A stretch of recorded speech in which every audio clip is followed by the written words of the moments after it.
यथाशक्ति उसको पूरा करने की चेष्टा करूँगी, इसमें कोई संशय नहीं।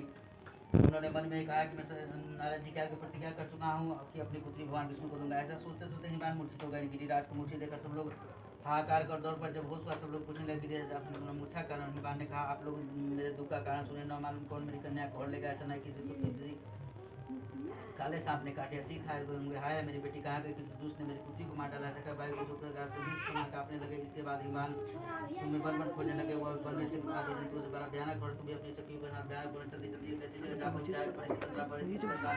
तुमने आश्रम बना लिया, एक बाली प्रतिमा बनाकर स्त्रियों के साथ निराहार रहकर मेरी आराधना करने लगी।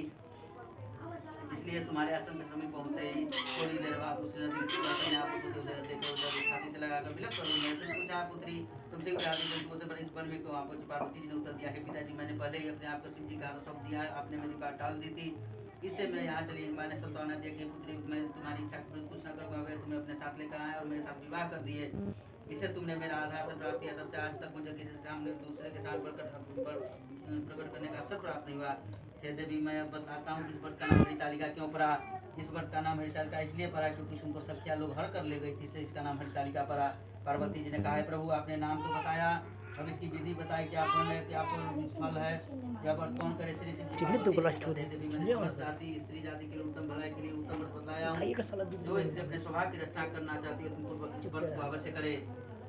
केले के खंभे आदि शोभित सुंदर मंडप नहीं लगावे, जो फल तथा फूल हो उसको विशेष रूप से करे और इस प्रकार प्रार्थना करे, हे शिव रूपी, हे मंगले, सब अर्थों को देने वाली, हे देवी, हे शिव आपको नमस्कार है, हे शिव रूपे आपको सदा के लिए नमस्कार है, ब्रह्मानी आपको नमस्कार है, जगदात्री आपको नमस्कार है, हे शिववाहिनी संसार के भय से मुझ पर दिन दया रक्षा। इस कामना की पूर्ति के लिए मैंने इच्छा जो पूजन किया है, पार्वती मुझे सौभाग्य दो और मुझ पर प्रसन्न हो गए। इन्हीं मंत्रों से शिव जी की पूजन तदंतर भक्ति पूर्वक कथा सुने ब्राह्मण को वस्त्र गो स्वर्ण आदि देवे। इस तरह एकत्रित होकर स्त्री पुरुष एक साथ दोनों सब पूजन करे, फिर बस आदि जो कुछ उसका संकल्प करे।